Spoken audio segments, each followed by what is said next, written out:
Bueno, pues voy a seguir hablando. ¿Recuerdan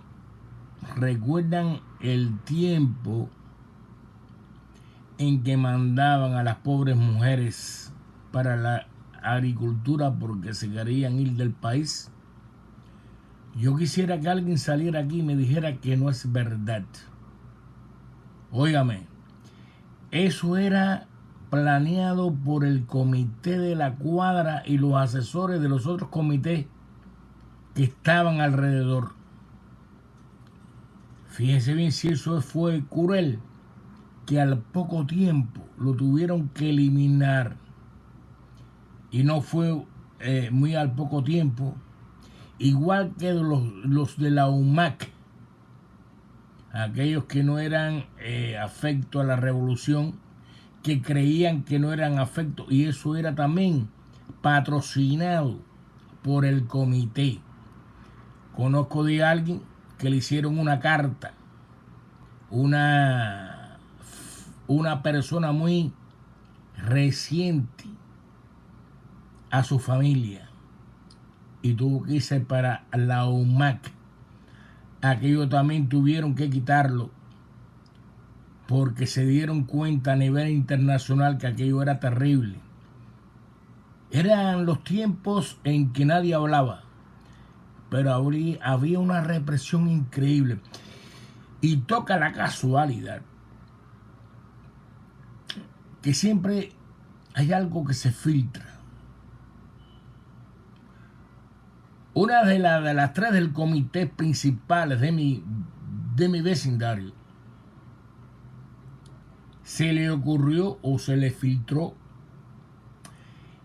decir que yo, que está hablando aquí, me había quedado en Cuba porque había alguien que le había dicho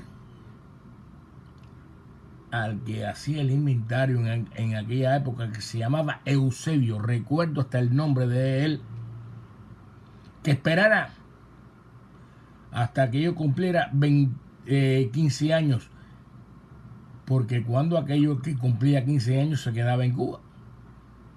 Todo era por una maldad, porque mi familia nadie fue de la revolución, nadie vendió bonos, nadie hizo revolución.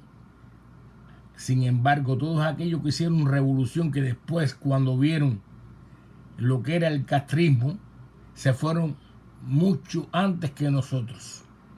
Pero había que pagar el precio de no haber sido revolucionario, ni haber vendido bonos para la revolución, ni haber tirado tachuelas en la calle.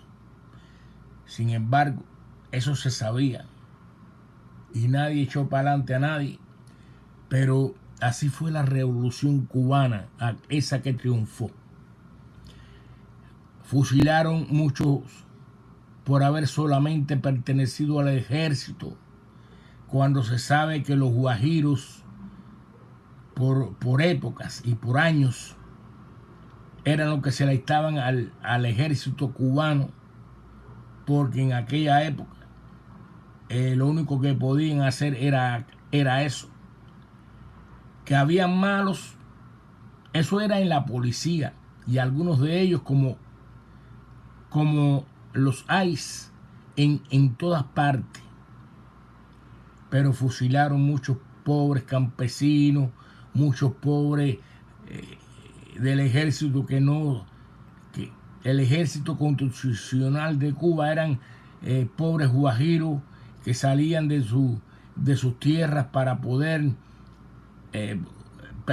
porque era lo único que podían hacer, y era un ejército constitucional. De hecho, tengo pruebas de varios tíos políticos que tuve, que nunca se metieron en nada, y así todos los cogieron presos. Señores, el que tiene oído que oiga. Y hoy en día estas viejas descaradas vienen para acá y no van a la agricultura por venir para acá. Y verdad que este país es un país que está bendecido por Dios. Pero yo me alegro que duren años para que se den cuenta de la mierda que han hecho con sus países. Que aquello no tiene solución. Que sus ídolos han llevado a sus países a la ruina, a la mierda, a la desgracia. Y que muchas de sus personas están aquí. Gloria a Dios. Y ojalá haber nacido en este país. Viva Trump. Viva los Estados Unidos de América. Me cago en la madre de todos los revolucionarios de Fidel Castro y todos los que lo apoyaron y todos los que son unos descarados.